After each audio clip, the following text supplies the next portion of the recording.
Ready. Set. Gamecast.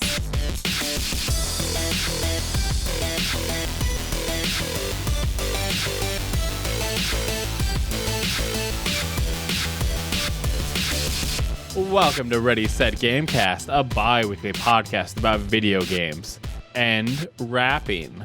I'm Bryce, and I'm joined by the notorious D-I-L-L, Matt. Yo, Bryce, what's cracking? Hey Matt, hit me with those bars. All right, here we go. You feel this? Here we go. Is that it? Yeah. That was kind of like the beats or whatever. You were like kind of beatboxing, and then usually somebody will rap over that. Yeah, I was freestyling. I was getting ready, thinking of my verse. And did you have it? Did you think of it? No, Okay. nothing came to mind. Matthew, what have you been playing? Bryce Thew. Is Bryce short for anything? Could it be Bryce Tholomew? I don't think so. Bryce Word. Yeah. Bryceathan. I'm like Squidward, and instead I just decided to go with Squid. Word. Yep. No, like Word, because we're rapping. Did you play video games? I did play video games. Okay. I sure played dem video games. I mean, what else are you supposed to do when you're sitting on the couch with your Switch in your hand? Watch Hulu? Watch YouTube. I know a number of Is YouTube people on Switch? It is. I know people who use it for that, and I'm like, there's so many other ways to watch it. Literally look at any screen, I guess. It's everywhere. Yeah. I didn't know that there was a YouTube Switch app. I knew there was Hulu. Which is also a weird place to watch it. Yeah. Of your options, yeah. Anyway, video games. I played some Animal Crossing. Did you play some Animal Crossing? Yes, but every day I get... Okay. I internally, when Teddy was like, hey, everybody's kind of, really going hard on it, seems great, but I feel like it's going to hold me hostage if I really start playing it, I'm starting to be like, oh, you know what? I think he was right, because I'm kind of at the point where if this was Stardew Valley, I would go, I'm done with this for now, and then just be like, when I want it, I will come back. But it's literally, if I stop playing, the game will keep playing without me, and bad things will happen. Yeah, it's got a real Jumanji vibe going on. Yeah. Where you have to finish the game, otherwise, Well, even if possessed. Even if you finish the game, because my girlfriend has, I assume Finnish city towns, but she's like, I can't go back because the villagers will be gone. My favorite villager will be gone. And so yeah, it's I think there's only one villager that would really be upset, maybe two, probably just the one, that if they left I'd be really upset. But it's well, I don't want that to happen, so I have to log in every day at the very least just to interact with that one villager. And if I'm interacting with that one villager, well, I might as well go get the fossils. I might as well blah blah blah blah. I hit that same breaking point this week where it's just I have plans for what I want to do in my town, mostly landscaping kind of stuff, or changing where there are mountains or rivers and that kind of stuff, waterways, building roads. But I also hit the point where I was I don't necessarily have the vision right now in my mind of what I want to do, but I know I want to do it. So then I was just spending hours digging water, filling it back in, putting a mountain up, tearing it down, building a road and moving it. And then at a point I was why am I doing this? I have to do my fossils. I have to talk to people. I've got stuff building up in my inventory that I have to gift to people that I've been finding around. And so all the other pressures of Animal Crossing, of the daily things you have to do, I felt were weighing down while I was trying to work to improve the town. And so like I was like I don't know. I think I need to play like an hour a day for a couple of days and just do the daily stuff and come back to reset, and when I'm ready to build again, be ready. Yeah, I mean, I think it's starting to get to where I'll just do my dailies, literally just like go talk to everybody, go check my turnip prices twice a day, and do the fossils, and then just put the game down. And then on the weekend I might try getting the like monthly fish and stuff. Like that is a nice thing about like once it's the beginning of the month, you kind of got like, okay, I've got something new to try and go for, oh, there's new bugs, there's new fish. But like the second half of last month, I was just kind of, what do I want to do with this? Yeah, mine quickly switched from like I want to play this all the time. Like anytime I have a minute, I want to jump into my town and do something, to I need to step away. I still need to check in every day and do all the base level things, but aside from that, I'm going to play other stuff, I guess, or do other things. See, I mean, I seriously just want to kind of put the game down for a while and maybe like not play it for like weeks at a time. But it's the deal of like, if I do that, then bad shit happens to my town. It's like looming cloud. It's like I literally feel like I'm being held hostage by the Animal Crossing game. It's just like, you're like, what is this? Yeah, this dark energy that, and then you just like, turn around and it's Tom Nook and his shadow is like over you. Blathers is like, if you don't get me those fossils, I'm gonna take your favorite villager. They're gonna be gone when you come back. Now there's art. So I was like, okay, great. Anytime I have to check every day to see if Red is there, so I can get art, and then I have to identify if he is there, what is good art and what is knockoff art. I actually had Buck, one of my villagers, send me in the mail art, but it was one of the knockoffs. I took it to Blathers, and I'm like, hey, I got this art for you, and he's like, oh, sorry to say you got ripped off. And I'm like, actually, that was Buck, but cool. Yeah, this is free. Do you know that some of the counterfeit art is haunted? No. Okay, so there is some of the like the painting. I don't know the names offhand, but like there's one painting where the girl in it, her eyes will be closed and they'll like open, like she will move. Huh. And the statue that Buck gave me, it's a counterfeit, but at night it like glows, and if you interact with it, it'll like float in the air. I wonder if all the counterfeit does that. I'm not sure if it's all of them, but there's certain ones that are haunted. Like they have like weird properties. They're not just like that's Mona Lisa's neat. Eyebrows are weird. It's like, no, there's straight like shit's weird with this one. That's kind of cool. Like, yeah, it kind of makes it putting like it in your basement. Yeah, it kind of makes you like want to get the counterfeits at that point. Yeah, which is nice because it's like, okay, so I've got all the art, the standard art for my museum, but Red's still here, and then you can be like, well, I want to get the haunted ones now. But yeah, so Tom Nook is still holding us hostage. Yeah, and then turnips make you want to check in twice a day anyway until you sell. I will say I've got like 9 mil in the bank, so this time around I didn't even do a full pocket worth. Wow. Yeah, I have 2 mil, I think, in the bank, and I bought some today. You got?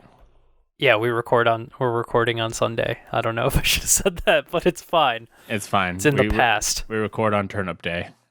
Yeah, so I bought some. Mine were expensive today though. 104.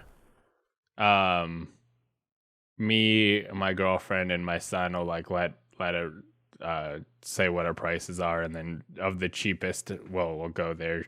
Because I had 107, he had 106, and she had 94. So that's what we bought for.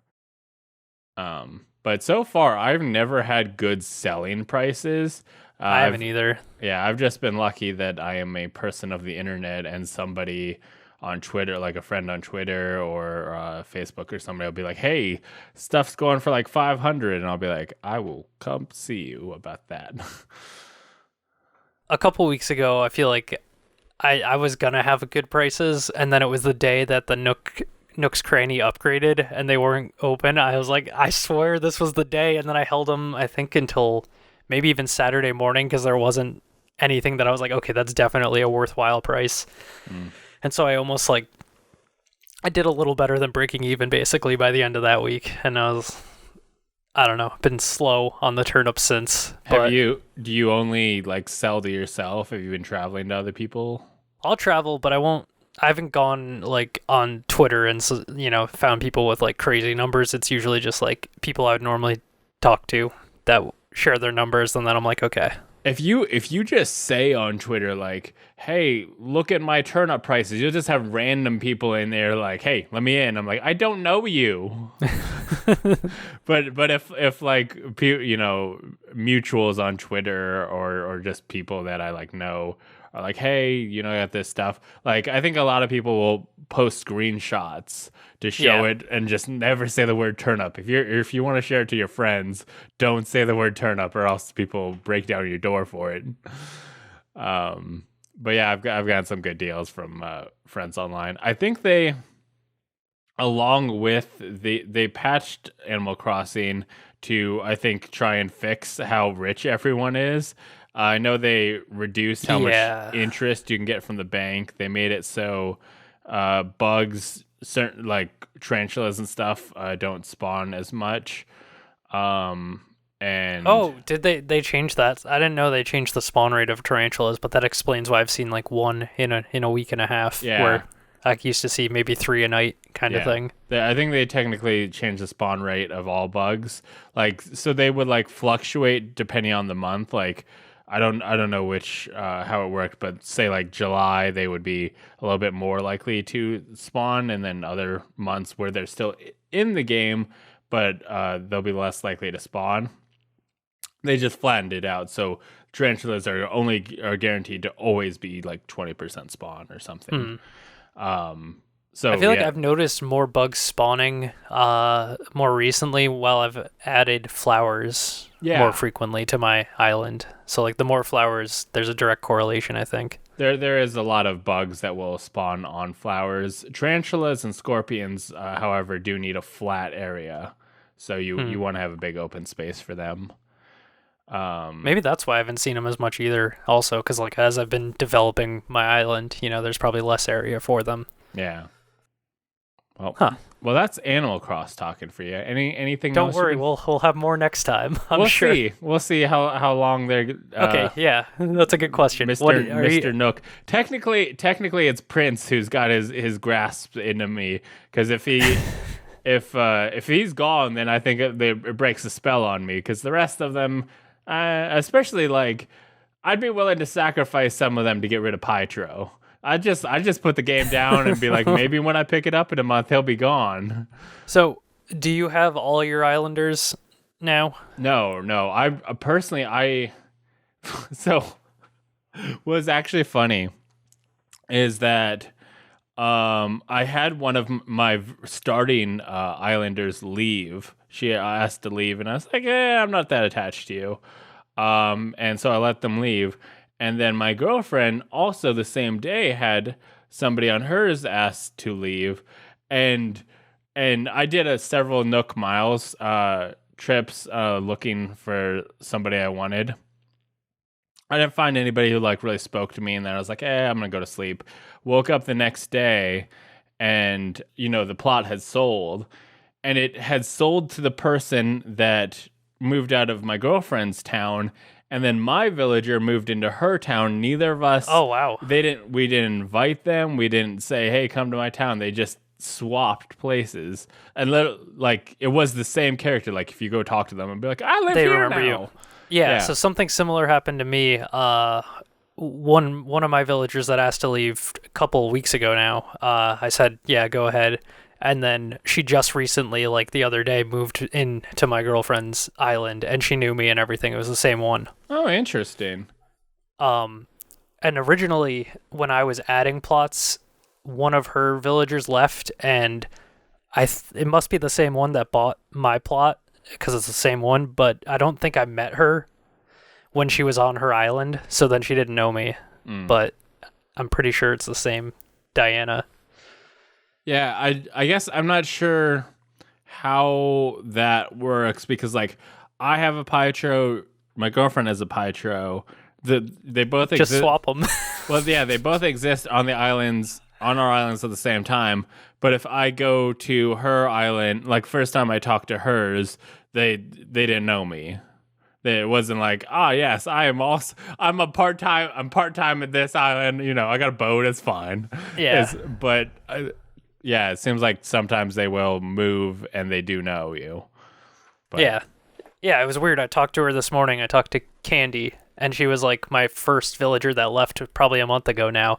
And she was like, oh, hey, I live here now. Nice to see you. I can't wait to catch up. And I was like, what? Because I was expecting her to not know me and then just be like, you're dead to me, Candy. You know? the one that I got from my girlfriend is a kangaroo. All kangaroos are weird. They have a kid, and it's like a two-headed monster. That's very weird. And B, her catchphrase. Oh, also she's a normal, so that means I have 3 normals on my island right now. What's the normal personality? Because I don't know them by names like that. I could tell what like the jock personality is, and I think I know the lazy at this point. I don't think there's anything really like. It's just there's nothing like, hey, I'm a thing. It's just normal. There's just nothing particularly special about them. I know that they seem to like cooking. Because I've got one of my normals is a rhinoceros with a strawberry for a nose. Yeah. Which like her being she seems to fit her personality really well because like her whole thing is I'm a baker. So with her liking to cooking, that makes sense. My first normal was a wolf named, I don't know, but she would talk about cooking and I'd be like, oh, okay. But then I met Meringue and I was like, oh, okay, that matches. This seems perfect. And now I got Kit, I think is a Sky, I guess, was the wolf. And then I've got Kit now, who's the kangaroo. And it's like, no, I don't need 3 normals. Too many normies. 2, I hate kangaroos. They look weird. And 3, her catchphrase is calling me child. And I don't mind that. That's kind of funny. I don't. And I'm like, get off my island. And I'm like, every day I see Kid on my island, I look over at my girlfriend. I'm like, why did you do this to me? Just a nice grandmotherly figure. No. Oh, child, I baked you this nice pie. Sure, if they were like an elderly looking character, but they're like, how are you gonna tell? Gray hair, wrinkles, a cane. A cane. All right, I accept that one. Okay. Anything else you've been playing, Matt? Yeah, there's plenty of other games. Oh, wait, one more one more thing for Animal Crossing. The Mayday event's going on right now. Did you do yours? I did. I didn't do mine yet. I will say, so do you know how it works? You go to an island for a trip for a puzzle or something. Yeah, so they take away all your items, everything you have that's on. Cool. They take away everything you have on you because you have to solve this maze, and it's all about like kind of using what they give you in a smart way. Okay. Because they'll like give you a shovel, and then you can't. There'll be like fruit scattered throughout, and you got to be like, okay, I got to don't tell me the whole thing. Well, I'm not. You got to have to figure out how to use the things in a smart way. Plug my ears. So you got to be like, okay, am I gonna use my fruit here for this, or am I going to, do it here? And it's a really smart puzzle. Actually, I was actually really satisfied with like the difficulty. There is.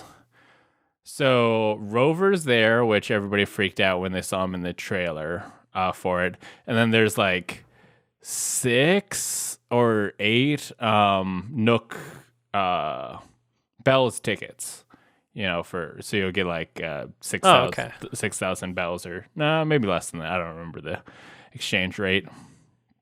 But you get some bells out of it if you can get to them. But if you didn't do the puzzle right, you might run out of fruit and can't access them. But if you do not do it right, you can do a Mayday, and they'll reset the puzzle, and then you can try again. One thing that upset me about it, and this is a good thing for you, I guess, is that so there's a lot of bushes and flowers there that I'm like, cool, I'm gonna dig them up. I'm gonna get some free flowers, some free bushes. I like grabbed everything off the island I could, and then once I went to fly back, they're like, actually, I'm taking everything. You can have the bells stuff and what Rover gave you, but everything else stays. I'm like, but I want that stuff. I don't care about the bells. I got plenty of bells. Yeah, that stuff's worth hundreds of thousands of bells. Yeah.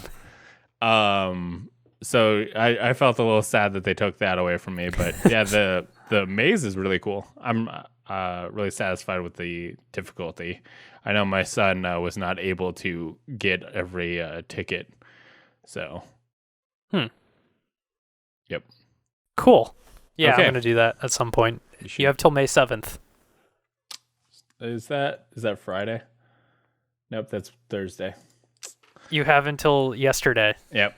If you're listening to this right on the day it comes out. I hope you enjoyed the puzzle maze. And I did it by now. So I actually found out because of that. Apparently, May Day is like kind of like International Workers' Day. Yeah, it's kind of like Labor Day. Interesting. Yeah. So that concludes the Animal Crossing segment for this week. Unless Bryce has any other last minute things to throw in there. No, I want to hear about other games now. All right. I will tell you about a little game that launched recently called Legends of Runeterra. I think I got a notification on my phone saying that was available. Yeah, it's available on your phone too. Yeah. Which I was kind of surprised at. I had a Twitter ad the other day that was like, play this card game. And I was like, oh, I was going to play that anyway. So I didn't get it on mobile, but I got it on PC. And it is the League of Legends digital card game. I guess it's League, whatever the League's world is. I don't know what their world's called. I think I'm gonna throw a snowball here. I'm gonna say it's called Runeterra. Is it really? I believe it is. Okay. I'll believe Google that. it for you while you talk because I don't know anything The about Rift the game. do they call it the Rift? I think what I think the Rift is like the Blizzard universe. Was it? The Rift was the Blizzard universe had something. That's the Storm. Okay. But yeah, I don't know what the League world is. I guess it's Runeterra. That makes a lot of sense. But if you're familiar with those characters from League of Legends or Teamfight Tactics at this point, like I am, then you might enjoy this card game. It's a bit different than Magic or Hearthstone from the last time I played Hearthstone, with the way the turns and things are structured. But overall, it's very similar. There's specific keywords, and each keyword is like a different type of card ability. So things like Overwhelm means that when you attack, if you do 3 damage to a card that has 2 health, then the 1 damage will carry through, and that's Overwhelm. So, there are a bunch of cards with a bunch of different keywords. And that's like kind of, the base structure of how Hearthstone, Magic, and Legends of Runeterra work. I'm gonna go ahead and say it is called Runeterra because if I go to map.leagueoflegends.com, it's got a map of Runeterra. All right, there you go. I didn't know that. Now I know.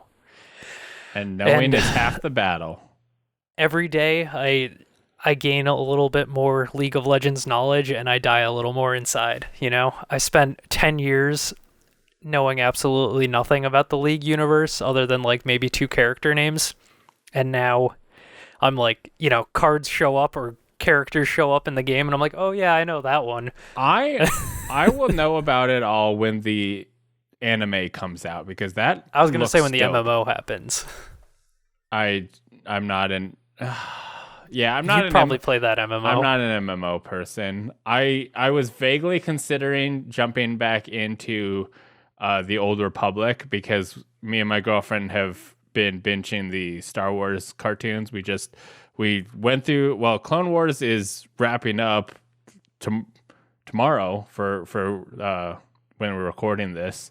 And then we had just finished Rebels, and it's like, oh, it'd be cool to get some more Star Wars stuff, maybe. And then I think Teddy was talking about he had been playing the Old Republic. And I was like, maybe I'll jump back in. But I'm like, an MMO. I can't even pull myself away from Animal Crossing to like play Final Fantasy. So, but okay, I would care way more.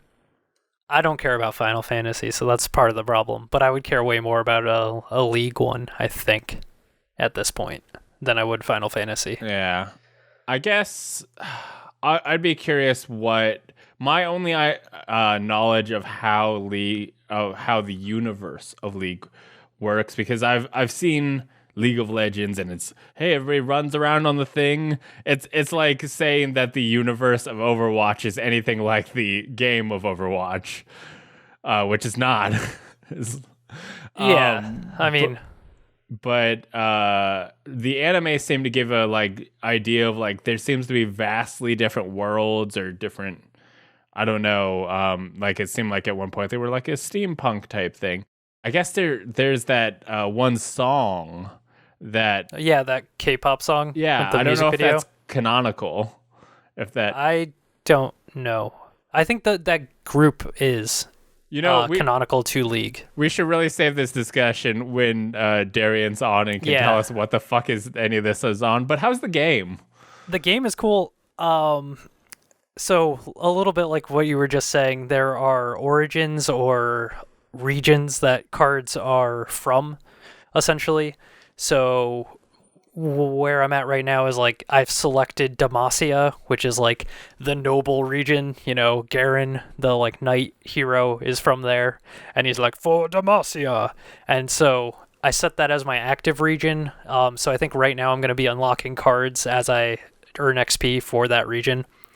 And the gameplay is, like I was saying, it's kind of based on keywords similar to like a Hearthstone or a Magic. One thing that's really different is that turns are called rounds, and a round is both sides playing. So if you play a hero card onto your battlefield, it'll then be your opponent's turn to go. And then once they, respond with a spell or they respond with something, and then they pass it back to you. So in theory, the turn can go, or the round can go a really long time before you draw your next card. And then once every round, the attack token switches sides. So you can only attack if it's your round to attack. But there are ways to manipulate that. Yeah, it's structured differently, but I think I like it. I think I'm a big fan of how it's working so far. Another weird thing is I think it's not even weird necessarily, but they've really lowered the accessibility of it, I think, which is a good thing overall. But like you don't really choose, like when you play a card, it always goes to the right. So there is a bit of order of operations that you learn at a point, probably, a little ways into the tutorial, but it was like, you're always going to attack from left to right. So always play the thing you want first to attack first. It was kind of, so everything always goes left to right. Instead of like organizing, you'd like, oh, I want this over here and this over here and this over here. So when you're playing cards, you just kind of fling them into the battlefield and they automatically put it down. So there's like a lot of stuff they've taken out from that where it's just like it automatically does that kind of stuff for you. It's interesting. I think it's cool so far. I played through kind of the base challenges that are in the game, and I've played a couple AI matches, and I'm probably going to keep playing AI matches for a little while. I haven't tried to get into the deck building at all yet. I'm a I feel like I don't understand enough about the game yet to try to build a competent deck. But they do have verse player, verse AI, and expeditions, which are like the draft mode where you draft a deck and then you kind of survive as long as you can with that deck. So it's cool. And a lot of cosmetics that you could buy if you want. Of course. It is free to play, right? It's free to play. I don't think you can even buy packs of cards. I'm not really sure right now. I want to say at least they emphasize the fact that you don't need to buy packs of cards. So that's like, that's a leg up on Magic already. Because Magic is like kind of like you always have to buy cards to be competitive. That bums me out. I love playing Magic several years back, I guess. And there's times I not too long ago messed around with Magic Gathering Arena, which is like the the digital one. Yeah, the digital one, and that's good because like they'd be like, hey, it takes this to do this, and then you can go like, okay, click the buttons. Okay, you did it. Good job. Like it knows what you can do. And so for shits and giggles the other day, I bought like a 14 booster pack of the latest set of Magic cards. Yeah. And there are stuff in there that I'm like, what is a saga? And how does this stuff is buck wild? Like I feel like each time they've put out more cards, they've like, well, we got to add something new to keep people interested. Yeah, every core set. Yeah, and by adding stuff new, they've had to just add in crazy stuff that is like, how does anybody play this anymore? It's gotten too buck wild, and it's almost nice to have, I guess, a Legend of Runeterra where they're starting from scratch and yeah. So that's another thing about it. Like I played Hearthstone back when it launched. And when they put out like their first expansion with Naxxus, I want to say. But that was like, I played back then and then, I don't know, stepped away from it. And I don't think I could even begin to step back into Hearthstone now. But I enjoy card games. I enjoy like deck building games. So yeah, it's I don't know. I hope. I like card Riot's games winning. because it's like building a machine and seeing the pieces work and do the things. Right, and then like you're like, okay, I got my ass kicked. Why is that? And then you can like move the pieces around and see why. Yeah. It's kind of cool how that'll work. Yeah. As long as else? I don't require my wallet to constantly be going. Yeah. Yeah. Other than that, I played a little bit of 2 Point Hospital on a stream a little while ago. It's somewhere out there. You can probably find it. But I never played 2 Point Hospital before. I have one with several DLCs, but I just played the first hospital. And turns out that you don't need to keep playing that hospital. Like once you unlock the next one, I guess the general consensus is go to the next one and then come back to try to get 5 stars on your previous ones once you have more stuff unlocked. So I guess it progresses that way, but it didn't make that. I mean, it kind of made that clear, and it was like, hey, look at the world map, look at the next one. I was like, no, I want to, improve this one. I'm not done here yet, but I got to a point where my hospital was like functioning well, and there wasn't necessarily a demand for any one thing. And so I think at that point, that's like, okay, you should go to the next one because everything's kind of balanced right now, and you can't really improve this one. So I'll probably play more of that. That game's hilarious. It's like everything's a joke in it. So like lightheadedness is people with light bulb heads that are brightly lit. Like one of the DLCs is the Bigfoot DLC, and it's like I think people have like a Bigfoot. I think I popped in on your stream, and I think you were saying that like somebody had died and you had to get ghost hunters to get them out so that Yeah.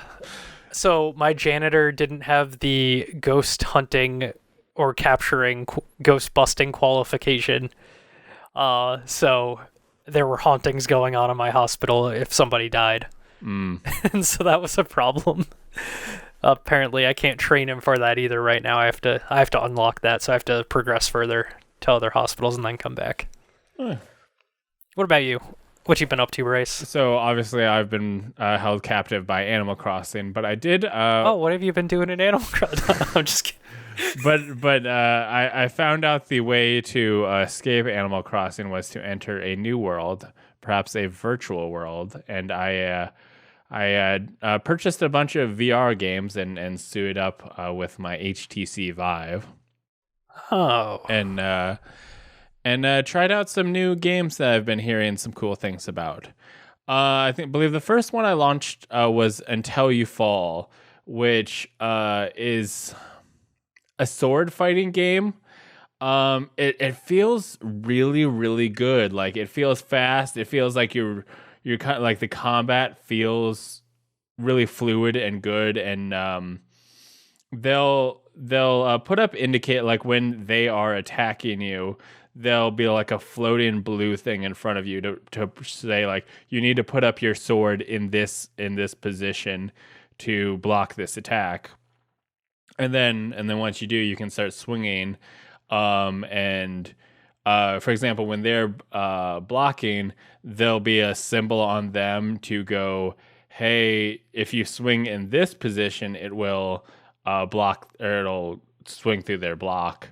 And so I just went through the tutorial of that, fought through several guys, and it just like felt really, really good. You have two swords, one in each hand, and I feel like really, like, every game you got two hands, you gotta allow both. I think they should, offer the ability to play with one hand, but like, just for accessibility's sake. But I always feel like I'll be talking about a game later that by default just has you use one hand, and I'm like, what? The other one just supposed to sit there? Huh. How big is your VR area? How much area did you clear out? Big. Okay. Basically, this is a bedroom where the only thing in here is my computer desk. Everything else is cleared out for VR. Okay. Sometimes I'll put a desk back there for if I'm doing board games or something. So no fear of like kicking a coffee table or like punching a wall or something. I might have ran into a wall punching situation, but it didn't break anything, so we're fine. But there's not a lack of worry, but I've played VR a lot, and it's not. This is the first time I've ever punched a wall. So yeah, Until You Fall seemed really, really fun. I just went through the tutorial, and it's actually pretty cool that it's called Until You Fall because you go through the tutorial fighting these kind of simpler guys. I will say this game has movement, which can be very scary in VR because anytime you get moved, like where you're moving on your own without you physically moving, can really cause motion sickness.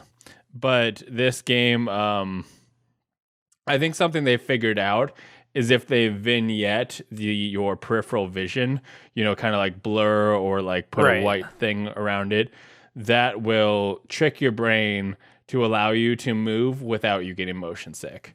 And so I've moved a lot in this game and haven't had any motion sickness, but maybe they've just figured out how to do motion in games better, because let me finish talking about this and then I'll talk about other games with movement. But so I go through the tutorial, I fought a bunch of guys, and then in the end, this I love when they do the deal of like, you'll see off in the distance, there'll be like a really intimidating looking guy, and you're like, oh man, boss battle, and then suddenly something bigger shows up and like squashes that guy, and it's like, oh shit, that's the boss. And so yeah, like this like voice in my head was like, oh no, you're not ready for that. I guess you should just keep fighting until you fall. And so then once yeah, it took me down pretty quick. I was like, I don't even know how to fight you. You were not like these skeleton dudes I was fighting a minute ago. You're like some giant werewolf thing twice my height. So it ended up taking me out, and then the voice in my head was like, well, you see why I brought you back from the dead? Well, I brought you back again. You should go kill that. And I was like, okay, that seemed cool. I'm definitely gonna jump back into that. So is it kind of medieval dungeony themed? It's very like gothic-y Dungeons and Dragons. Like Okay. it kind of seemed like demon-y, and it also seems like I'm kind of skeletal. Like if I look down at my body, it kind of seems like I'm almost like them. But I guess somebody has me fighting for their cause. But yeah, everything's kind of like ominous looking as you go through it. But you're more, at least in the tutorial, you're in like a foresty area rather than like a dungeon. But the graphics look really, really good. I do have a very beefy PC, so I'm able to run things really well, but things look good. So the next game I checked out was Synth Riders. So Synth Riders is kind of a Beat Saber-esque game, except instead of like slashing at the beats, you're kind of just moving your controller around to match where the beats are. So imagine basically Beat Saber, but instead of slashing them, you're just lining up your controller with it. And it kind of, because of that, it kind of has more of a like, you're just kind of vibing with the music. And it's kind of a more like surreal, like chill experience. Almost like Tetris Effect kind of thing. Kind of, but imagine if like have you played Tetris Effect in VR? No, So I don't have any VR really. okay, so I played Tetris Effect in VR, and yeah, it definitely like some of that stuff really does pull you in, but so with this, you are moving through the environment as the things are coming at you. So you're kind of on like a platform that's like moving through the world as the beats are coming at you. So it's almost like you're moving to the beats instead of the beats coming to you. Okay. And so while you're doing that, like there's stuff, mountains or stuff passing by. There was one stage where like a giant floating head comes overhead and then like passes you over. It's like you're in like these like trippy music videos with really, really cool settings. And I don't know why, but I did not get motion sick at all. Like usually if a game moves me, I will get motion sick. I will say my girlfriend tried it. She did get very motion sick. I don't know if maybe I was just more primed for it because I had been playing Until You Fall, which does have a little bit. It doesn't have. So Synth Riders does not have any vignetting when you move because you're always moving. So there would be a time where you'd have full vision. Or maybe I'm just better at motion sickness than her. Which surprises me. You win motion sickness. Yeah. But how long would you say you're playing in total when you're playing VR stuff? Probably. I mean, I've played like super hot for a long, long time just because I tried to beat it. But I would say maybe half an hour to an hour. Yeah. Okay. For this session, this was like last night. I played through a bunch of stuff until I kind of let her take a turn at Synth Riders and kind of was like, okay, I think I'm done. So yeah, Synth Riders is just you kind of just moving your hands up and down to match where the beats are. And it's more kind of chill. I mean, some fast-paced songs would definitely have you moving very quickly, but you're not like slashing. You're not it's different kinds of movements that kind of make it feel a little bit more like you're vibing with the music instead of like slashing through it. You're not fighting the music. But the next VR game I tried, you are fighting the music because this Pistol Whip is the name of the game. And Whip. Pistol Whip. Yep. And it... Whip. Okay. stage is a song, and you are moving through the environment like you are with Synth Riders, where you are just being like pushed through the environment. And are you familiar with Super Hot? Yep. Okay, so Pistol Whip is Super Hot meets Synth Riders. Okay. So you are moving through the environment instead of like just matching up the notes, guys are like popping out of different areas and you are shooting them. And so like you'll just, be going and suddenly guys are going to be spawning on pillars to your left and right, and you're just bang, bang, bang. This is the game where on default you only have one gun. And it's like, what do I do with my left hand? I'm just supposed to be chill. And then I did go into the settings and found dual wield. And I was like, okay, this is fine.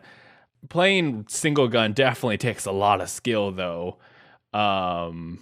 It's so cool though. The settings are really cool, and what's really cool about it is so you're shooting, and then they will shoot back at times if you but their bullets will always move slowly. Like your bullets are fast, their bullets are slow.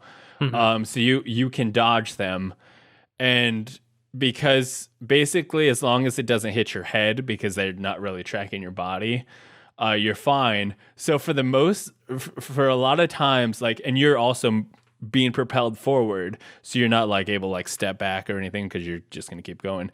You will be like leaning to your side, to your back, like doing that kind of feeling like Neo. Yeah, like that scene from The Matrix where you're just kind of like dodging out of the bullets' ways while like shooting back. It feels so sick to play this. Yeah, and so you can shoot the guys, and then also if you get close to them, you can whack them and pistol whip them. I will say they there like are explode into pieces or something. Yeah, it does. It does. The bad guys do, instead of being white, they're black with some. They do look glitchy, kind of like they do in Super Hot, but it does feel like someone smashed together Super Hot and Synth Riders, and it's cool as hell. Are a lot of VR games that are coming out like rhythm music type things? I mean, I think like Beat Saber is the standout game, so I could see people going like, this seems like a thing to get people in. I mean, obviously, like Until You Fall is not. There's lots of games. I mean, Half-Life Alyx is also probably the biggest one. Yeah. So, but I think it's an easy thing of like, hey, this stuff is gonna happen to the beat. Something to kind of like follow along with and understand. That probably helps a lot with like the movement stuff too. And I think like, so Synth Riders, you can add custom songs, so that definitely helps. I know there's a huge scene around playing Beat Saber custom songs, so supporting that definitely helps, because then the developers don't have to be the only people making content for this game. People can go, hey, I like Taylor Swift Shake It Off, I'm gonna add it to the game, and now people can play that. But the pistol whip maps are really, really cool. They're like, the way the music works, god, like there are parts where I'm like, okay, I like listening to the music, I can be like, I can tell the beat is about to drop, and they have just funneled me through a corridor where like I can't see what's on the other side until I'm coming, and like the beat drops and suddenly I'm swarmed by guys all around me, and I'm just like boom, boom, boom, boom, boom. It is so if you have access to VR, I don't know, I think it's on PlayStation VR. I'll have to look. Actually, Matt can look. Is it on my Samsung Galaxy VR? I really, really doubt it. But I know it's on PC. I'm pretty sure it's on Steam. I'm pretty sure it's on Oculus. I think it's on PlayStation VR. But it just feels so good to play. Synth Riders is also recommended if you're looking. Looks like it's on Steam, Oculus, Vive port. Yeah, that's but not PlayStation. No, that's all. it had listed. Okay. That kind of makes sense. Like, I don't think the tracking on PlayStation might not be good enough to support this kind of fast gameplay. Yeah, Synth Riders is a different kind of vibe if you're kind of looking for just kind of like being in a music video. This Pistol Whip's more like being in an action movie set to music, whereas Synth Riders is just kind of like vibing, being in, I don't know, tripping on some drugs. It might be on PS VR because the if you just look up Pistol Whip like game, the platforms listed say PlayStation 4 or Microsoft Windows. Well, then, yeah, I would assume. So maybe it's coming to PS4 because their website didn't seem to say that. If you Google Pistol Whip PSVR, there's an article from 5 days ago that says Pistol Whip comes to PSVR this summer via the PlayStation blog. This summer. It's coming. It is coming in the summertime, which is what time we live in now. Okay, so also I played Galgun VR, which is... Matt, do you know about Galgun?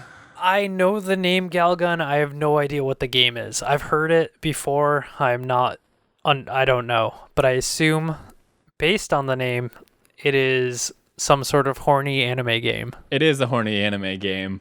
Basically, so I haven't played Galgun 2, but the way I understand the plot line is that basically a Cupid-like angel accidentally doused you in stuff, and now you are super attractive, and just everybody in the Tri-County area is trying to knock themselves off a piece of you. I love that the scale is the Tri-County area. Well, I don't think it's probably like your school, but so to make up for it, the angel is like, hey, I have this gun, this pheromone gun. You can blast the ladies with it, and they will then be immobilized from ecstasy. They will be all ecstasied and will just be chill now, and they won't, be in the way, because I think when you got doused, you basically got all of your potential attractiveness for your lifetime, but you're using it up in a day. So you have to go find. So you're like peaking right now. But you also, after the day passes, you will not be attractive ever again. So you have to like immobilize all of these girls so that you can then go find the love of your life and woo her before the day's over. This is how I recall the plot being. I haven't played it, but I think I read a bio at one point. So the Galgun VR is basically just a shoot 'em up with anime girls in VR, where the girls are running at you from all sides. You got to shoot them with a pheromone gun, and then they get immobilized and disappear, and that's the game. There is a thing where you can invite them over to your room, I believe, and also you have a gun that allows you to vacuum things up, and it affects their outfits. I didn't mess with that mode too much. I just did the shoot 'em up thing, but that's my knowledge about Galgun VR. My girlfriend was upset when she saw that I purchased it. I mean, that's, I don't know. There's an audience for it, I'm sure. Yep. Well, this brings us to the news. All right. Man, that was exciting. Yeah, Matt always gets excited when we play the cool song. So here's a bit of news that we forgot to mention last time. The Nintendo Switch 10.0 update came out, along with adding 6 new avatar options from Animal Crossing New Horizons. It actually adds some pretty big stuff. It allows you to transfer downloaded software, update data, and DLC from the system's memory to your SD card. Honestly, I found it weird that was not a thing from the beginning, but very cool. Yeah, it's great that they added that just in time for you to have already purchased a new Switch for Animal Crossing and transferred all your data without that feature. Yeah. It's real convenient. But the really big thing is that they added the ability to remap your controller buttons.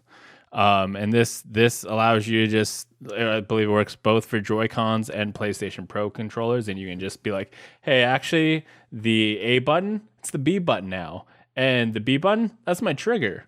You can remap things to however you want. This is going to be a great feature for people who want to play it optimal ways, or just people who maybe need some accessibility options where it's harder for them to hit certain buttons.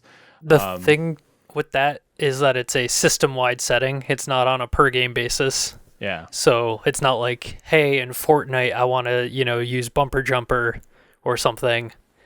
But in Mario, I don't. It's like, if you want your B and your A switched, every game you play is going to have your B and your A switched. Yeah. And I think that is really great. I don't think that's the case on any other game console, and I think this is very good for just accessibility options. I'm very excited about them supporting that. But it's not all good news for Nintendo. Matt, what do you got to tell me about? No, apparently, up to 160,000 Nintendo accounts may have been accessed by hacks. Nintendo Network ID information was obtained illegally by some means other than our service. From the beginning of April. Sketchy Steve down in the alley. Yeah. And so if you remember, the Nintendo Network ID is the thing that predates your Nintendo account, which is the now standard one since the Switch launched. So if you had an older Nintendo Network ID from the 3DS or the Wii or Wii U era, you might have that same account for your Nintendo account. But Nintendo notified the people that were compromised. They said, hey, enable two-factor authentication. Also, your information might have been, accessed. The article here lists a bunch of things that might have been accessed. So it says nicknames, date of birth, country, region, email address, gender associated with the Nintendo Network ID and a Nintendo account. And some accounts have been used for fraudulent purchases, including large amounts of Fortnite's in-game currency V-Bucks, which is interesting. I mean, I feel like when you're just buying, like, if they're just like, oh, there's a credit card on file or something like that, then they're, just trying to max out your card or something because that's funny or whatever, That's got to be the intention. Yeah, I'm not sure what the goal was. Obviously, there is a lot of people who are like, I'll sell you V-Bucks, but like, I don't know how you would get those V-Bucks off the account. And Nintendo automatically reset the passwords, apparently. They also deactivated or got rid of the ability to log in with a Nintendo Network ID to Switch accounts now. Yeah. So that's no longer an available option, but it's fine because that's a deprecated account system anyway. At this point, it's 2020 now. That was 2017 when they made the switch over to Nintendo accounts. So, I feel like there's very few people left that would try to log in with their Nintendo Network ID to their Switch. So, yeah. If you got affected, you probably know already, though. Yeah, and also set up two-factor. Yeah, as a general rule, enable two-factor authentication. I know that the Epic Game Store is now requiring you to enable two-factor authentication to redeem your free games. Yeah, they're doing that, I guess, randomly. So they're not doing it every time, but it's like as an additional step to obtain the free games. Yeah, I was wondering because I redeemed mine and it didn't yell at me because I was almost. So it might be any time now from now on they might try to get you to. Yeah, but in general, I guess it's not always clear who supports two-factor authentication, but if they do, you should set it up. It's just I think a lot of things do at this point just because it's kind of the base level at this point for account security. Well, sometimes you need some extra security to prevent a leak, and The Last of Us. What kind of diaper are you talking about? Okay, The Last of Us Part 2 has had a leak that you guys need to be aware of. So I can't tell you exactly how bad this is, but from what it sounds like, the entire story of The Last of Us Part 2 is out there. Somebody, apparently Sony knows who is responsible. There have been rumors that it was an employee, a disgruntled employee. But spoilers for The Last of Us 2 are out there.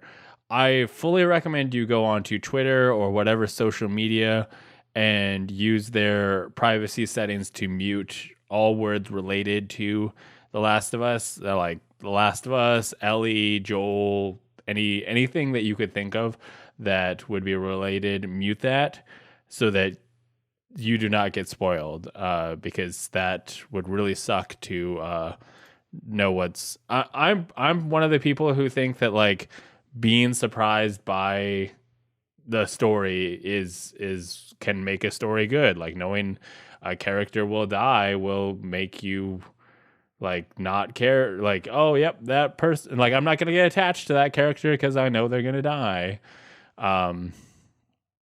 So I very much are like, spoilers can ruin a story, but luckily we know how long we'll have to wait until we will get a chance to play The Last of Us Part 2 and find out about the story for ourselves. The Last of Us Part 2 will be coming out June 19th. We also found out the Ghost of Tsushima will be delayed to July 17th, nearly a month-long delay from its previous date. So it looks like the Ghost of Tsushima used to be around that time, and then they pushed it back. Where do you rank The Last of Us in your gaming greats? Near the top? Near the top? Like how close to the tippity top? I have never tried ranking my gaming grades, so it's like the story is really good. So like top 20 easy,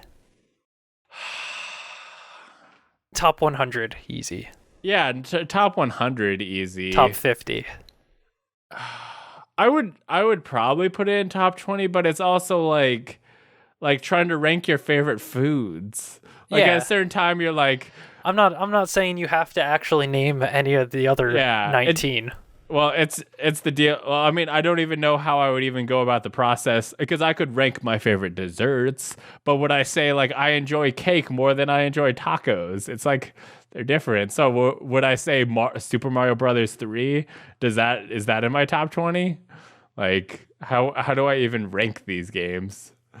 I don't think Super Mario Brothers makes my top 20. So I feel like I feel like it should, but then also, how am I wouldn't even know how to judge it. So you don't care about The Last of Us that much, so why not just read the spoilers? No, that's not the point I was trying to get to. I mean, and it's also the deal of like, maybe The Last of Us Part 2 is my number one. I won't know until I play but, it. But a lot of people like The Last of Us. Yeah, it's a very good series. I mean, I've never finished the first one.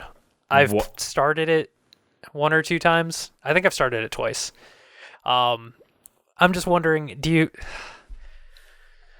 Yes, I very much... if you're asking, do I need to finish it? Yes, you do. Should I play Last of Us 2? I guess is the starting question. I would say yes. The follow-up is, the prerequisite obviously is I have to play The Last of Us then. I very much think, yes, you need to play the way the game ends, like things happen in the story that I assume are going to matter for 2. So I get that. I can't play 2 without playing 1. The question is just, I don't know. Should I play The Last of Us 2? Should I care? I mean, should I invest? I haven't played The Last of Us 2. I can't go like, yeah, actually it is the greatest game ever made. You're a dummy for not playing it. Like, you could ask me that after I finished it, but also it's like The Last of Us is one of the greatest stories in gaming. If you're asking me what's the greatest story in gaming, that's what people probably, because just in terms of story, Last of Us, maybe God of War. God of War is complicated because like the story is, but the way they tell the story is amazing. And I would say the same with Last of Us. I think my hang up is I I don't particularly care for the like blockbuster cinematic game generally. Do you not like Uncharted? Yeah, I've played a little bit of Uncharted 2, but I've never it's just not, I don't know. Not my favorite. What don't you like about it? Like I think I'd rather watch Uncharted the miniseries that's like, 8 or 10 parts, and they can really get into it if they wanted. I get, but like I think The Last of Us, like I think the problem it's just like that style of game is not my, not my favorite. So yeah. Many people try and turn games into movies, and I think they'll fail because the runtime of games is much, much longer than movies. And so it'll allow you to live with these characters longer, and they'll be able to evolve through those moments more than a movie can. A long TV show might be able to pull off something I'd much like prefer, like a 10-episode season, and that's Uncharted 1. To be fair, The Last of Us is getting a show, but I don't know if it's going to retell the games.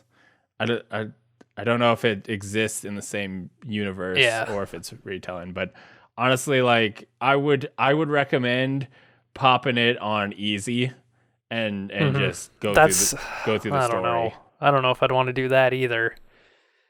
How many hours is it? I couldn't tell you. Like, if your game is longer than like 8 hours and it's story heavy, I don't know. You lost me probably. That's probably my general rule of thumb. Like, according to this, the average main story is 15 hours. Yeah, see, that's long for a story for that, I mean, it's not like you're sitting there watching a movie the entire time. You're playing the game. You're shooting the guys. You're doing the things. And then they interrupt it with a long movie. And then they go back to the... Well, I don't think... I know The Last of Us will have cutscenes, but it's not Metal Gear Solid where it's you're constantly interrupted. I think they tell most of their story through you with your hands on the controllers. In the game. Okay. In the same way that like God of War does, where you're... Yeah. God of War did it well. Yeah. I was fine with that. I think it's maybe not as good as God of War, where they do take it out of your controller's hands occasionally. But I would say a lot of the story is told through your hands doing the things and characters talking as you're going through.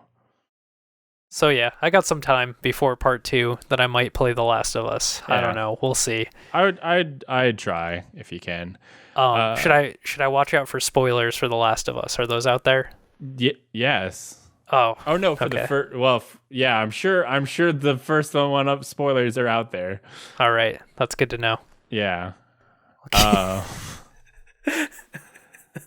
don't know what's happening. Just wanted to ask about spoilers. You want to talk about other games? Yeah, other sure. news? Let's talk about games on this video game podcast, please. All right. Ubisoft did something that was kind of neat the past week. They announced a new Assassin's Creed game, but they did it in not their normal style, I guess. I think their normal style would probably be with like an E3 trailer, right? But instead, there was a Ubisoft Twitch stream where they had the artist Cody Abdu, I think is probably how you pronounce that, better known as Boss Logic, who's done, I think he's done like Marvel superhero movie posters and things like that. But basically did a stream of him doing a Photoshop creation. I assume it was Photoshop. But he was building out key art basically for the next Assassin's Creed game. And so you can go watch it. I think it's like 8 hours long. You see him start with a blank canvas, and then he like silhouettes in the hero character. and then starts painting in two different environment scenes behind him. One's like warm colors on the right side, one's cool colors on the left. And as time wears on, one's like a castle scene, and it looks like it's like under siege and ruined while there's like a war going on. And the other one is very clearly like a Viking longship in like some icy looking waters. So as it progressed, it revealed that the next Assassin's Creed game was going to be a Viking setting, which had been rumored for a while at least. And then they followed up after that stream with the next morning, they released a 4-minute trailer for Assassin's Creed Valhalla. So I thought that was just a really cool way for them to kind of promote the announcement without, something like E3 to do it at.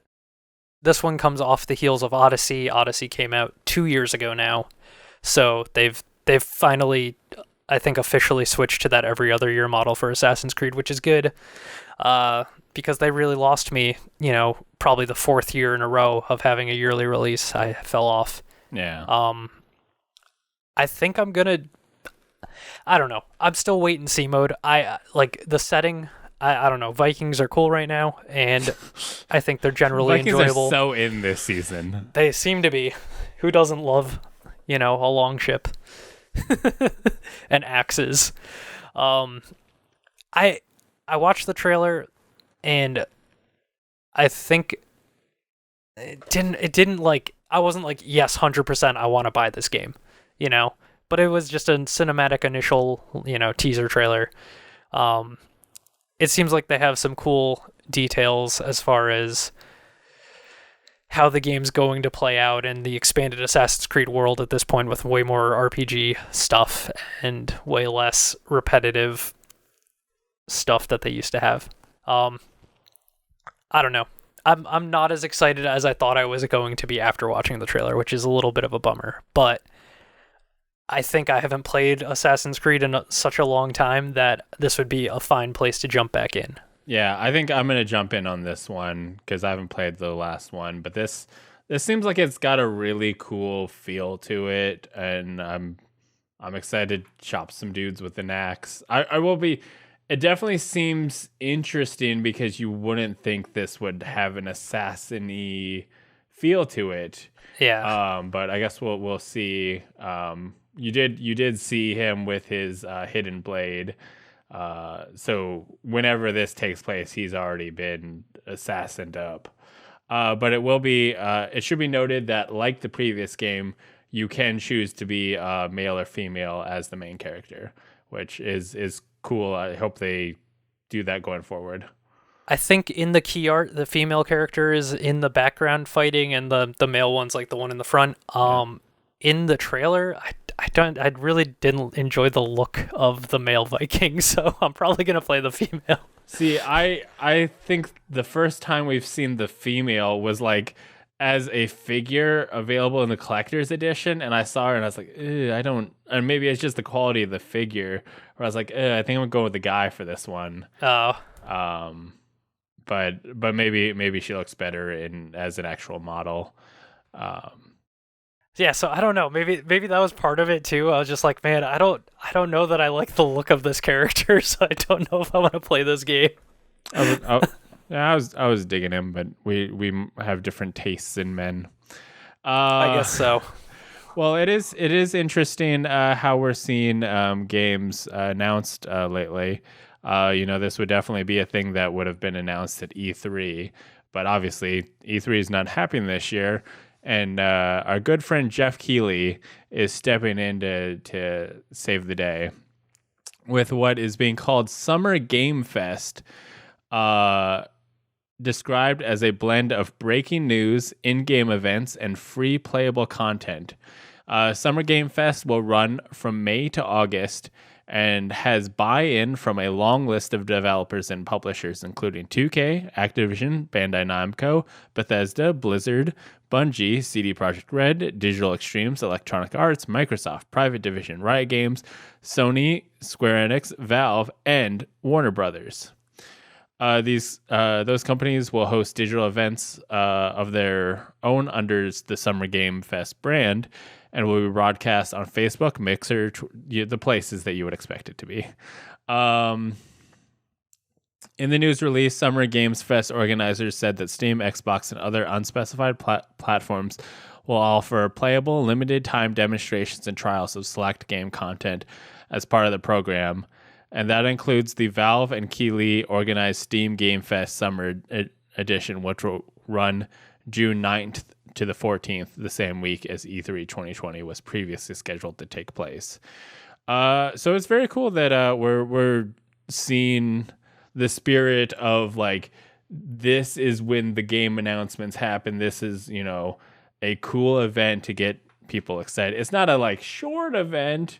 They're kind of like, hey, summer's when you're getting your cool stuff, which was already kind of expected, but it's I guess nice to have a brand, to have it kind of under to see that. And it'll be cool. It's interesting because it's the whole summer. Yeah. Which is, and they're doing the Steam event, right? Like they would do during E3, with the demos and things. So that's, I don't know, it's cool because it's multifaceted and it's the whole summer long. So there's a lot of cool stuff there. Yeah, I'm excited. I'm most excited for how they're going to release limited time demos for people to check out, which I know that Steam did recently, and I was definitely, it was for some indie games, but it definitely put several games on my radar that I'm definitely got my eyes out for, just playing like the short demos that they made available. So that's something Keighley's been building out at least the last couple of years with Steam or with Valve that they've done with alongside E3. Yeah. Jeff Keighley's doing a good job kind of like steering the game industry in kind of good ways. He runs the Game Awards. It's kind of crazy how his world domination track of the video game space, and like, I'm just steering everything now. Yeah, many people are kind of like dragging their feet, going like, oh no, we're this way. And he's like, no, I'm gonna grab the reins and we're gonna go to the future now, guys. We're gonna do Game Awards and we're gonna make it internet and we're gonna make it a big thing that people are gonna pay attention to. He's being a good steward of the video game industry, which there's not a lot of those. Yeah, he's doing a really good job with that. I'm looking forward to when he finally names something the keynote, but it's spelled like his name. Okay, then. Well, this is the time of the podcast where we thank the Patreon producers who make Ready Set Gamecast possible. Aaron C., Dragons Lucas, thank you. You are now the greatest people who have ever lived. I bet you didn't know that. I bet you did, because just like you are. But Bryce is going to kiss one of you. Who knows which one? But if you would like to be the greatest person who has ever lived, you can go to patreon.com/lastgeek, and for $5, you can help support this show and become a Patreon producer, which I once heard, if you go to a secret alley in New York City and say that I'm a Ready Set Gamecast Patreon producer, a man will give you a bag, and you're never allowed to look in the bag, but he will give you the bag. And you do need to say it to the right person, because there are a lot of people with a lot of bags. Make sure you talk to the right one. Piece of advice here, don't do that. Well, you know what people can do? They can send us questions and comments. Do you want to be part of the show? Go to readysetgamecast.com/submit to submit a question, comment, or the pizza that you would be least likely to eat for us to read on the show. We have 3 questions, comments, and other things. Number 1, Gabe Fall writes, 2 of the most anticipated games of this year were released on the same day. I, for one, am outraged at this. Sure, they might have different audiences, and one of them is exclusive to one ecosystem. But I don't know what the publishers were thinking when they did this. Which of these games is most deserving of my time? Get Packed or Moving Out? I think I know what game Get Packed is. See, but I definitely have heard more about moving out. yeah, see, I've known about moving out, and I did not know what the heck Get Packed was until I saw this question. And I think the reason is Get Packed is Stadia exclusive. So I was like, oh, yeah, not that one. They are both about games about moving out. You are movers having to pull the furniture out of a home and get it out. Is moving out the Overcooked people or not? I think it's the publishers. I don't think The it's publisher the is the Overcooked Yeah. publisher. That's kind of a bummer. Yeah. I will say that the moving out, I very much want to play. I'm a little sad that it does not have online co-op. Get Packed might have it because it's Google Stadia, but it's also Google Stadia. So I'm going to have to say moving out. What about you, Matt? For Stadia, you don't have to pay anymore to get Stadia now, right? The free version is now out. Yeah, they have a free thing. I don't even know how any... But you have to buy the game. Yes. I assume they're the same price for some reason. But I think they still have a tier where you can get a better connection Stream for it.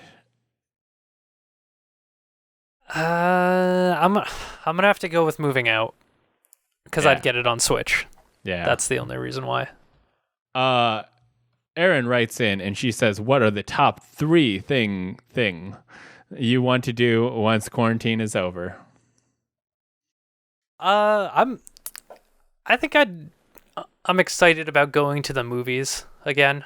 Like, I don't go that often, probably once or twice a year, but that is something that would be on my list.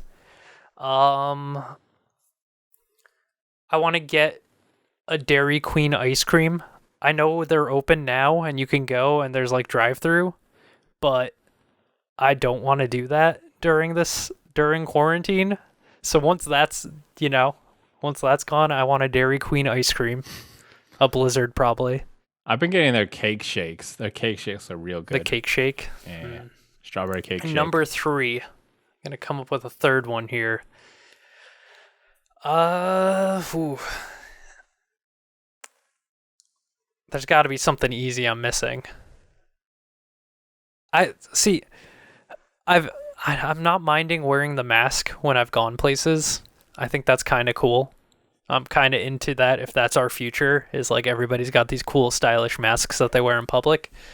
I actually I had a meeting for a con that I'm doing some stuff with That's a good one, this actually. year, and they're still tentatively on because like PAX West has gotten a lot of shit for saying that like right now we're still on. Yeah.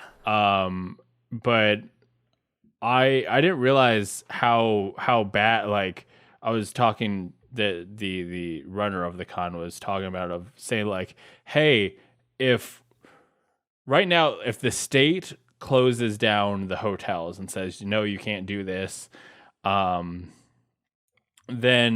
obviously the hotel can't be like, oh, you owe us money, because it's outside their hands. Right. But if the con says, no, we're not doing it, they have to pay the fees for the hotel for all this stuff anyway. And that's thousands and thousands of dollars. Yeah, they're on the hook then. Yeah, and God knows what that would look like for PAX West, because that's spread out like over several hotels. Like I think they're probably like 7 hotels or something. It's ridiculous. So I imagine that could be just as bad. So most cons, I think, are saying we're happening because we can't afford. We are not allowed to happen. Yeah, because I think most cons don't want to happen, but unless the state tells them they can't, it very much is like, no, we have to, because we can't afford not to. Yeah. So yeah, number 3, taking a trip. I would like to be able to travel at, any point in the future from this point, so that would be cool. Oh, the joke I was going to make was that I suggested to the con that everybody, there's a required Sub-Zero cosplay at the event. Mm-hmm. That's the only conference still happening, is Sub-Zero Con. Everybody's Sub-Zero. Okay, what are my yeah, I'd say go to a movie. There is actually a drive-in that I think is gonna be open this Oh, that's fun. That could summer. be open, yeah. Yeah, because everybody's in their cars. Um let's see. Yeah, going on a trip. I mean, honestly, like my state not closed down at all. There are individual cities who are like, actually, maybe not so much, but like in terms of the state, they're just like, it's not that big a deal. I'm The like, weather's been nice here. yeah, Traffic has been crazy. It is like it. While it was raining and cold, it was like everyone's fine locking down. But it's been sunny and nice out the last few days. It's been mayhem out there. yeah. So yeah, like it doesn't really like feel different for me. So it's hard for me to come up with three things. My only deal was like that I'm going to get a haircut at the end of May, and my haircut people just got permission to reopen, so I'm actually sitting pretty on that one. I managed to schedule that appropriately. I got my haircut right before this happened, and they opened up in time for me to get my next one. Nailed it. Yeah, so I go to cons, travel, something. I'll read this last one. Okay, you want to take that? This last question. RSG's #1 fan. What are your thoughts on assless chaps? Are you asking so that I answer? Yeah. I've never worn them, but I would be willing to try it under the right circumstances. Say you got a duel at high noon. I think, honestly, that would work because, like you go to turn around to do your 10 paces or whatever, and then they like turn around first. They're looking right at your ass, these chaps. They're distracted by your bud. Then you can just turn around and shoot them. Would have been perfect. Everybody should have worn assless chaps. Well, I guess if everyone wore assless chaps, then they wouldn't be freaked out by it anymore. I guess that's one of my top ripped parts of my pants, like you rip your knee, the crotch, or the ass of the pant. It's always the crotch for me. Yeah, so every time. Yep. I don't know. That's probably pretty convenient. They don't get ruined as easily. No, it's pre-ripped for your enjoyment. Yeah. Hey, that's our thoughts on assless chaps. Good under the right circumstances. Well, this brings us to housekeeping.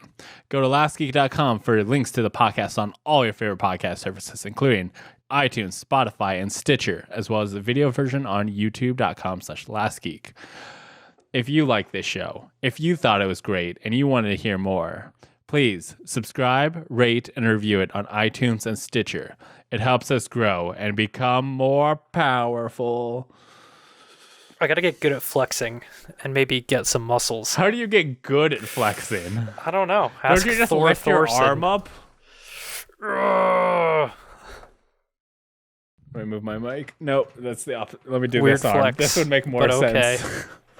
I just flex up. That's actually how you get muscles. Is you just flex it. You just flex.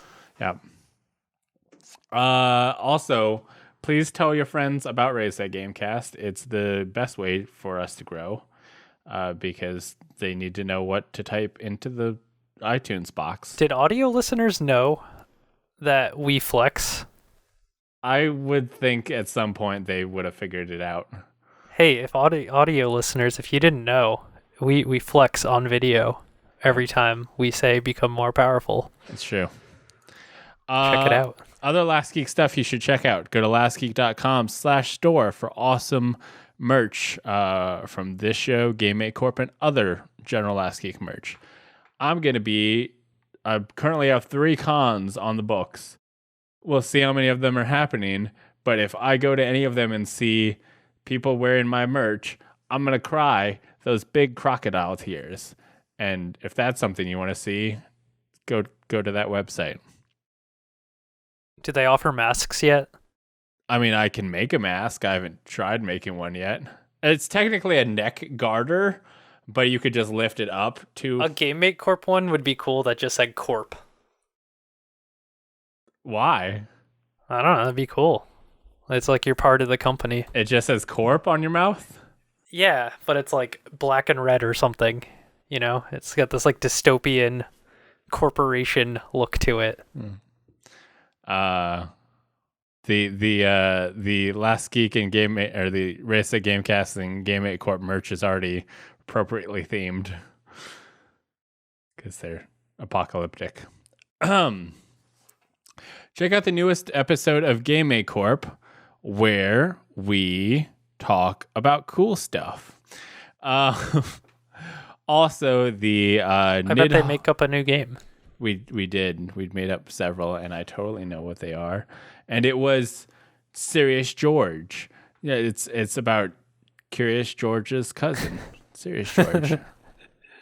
He doesn't mess around. I can think about it, and I thought about it, and that's what the correct answer was. Okay, and the Nidhogg 2 Let's Play is available for non-patrons and patrons. I know that we talk about how you can get a shout out on this podcast, but also there's exclusive content that people will get access to Let's Plays early.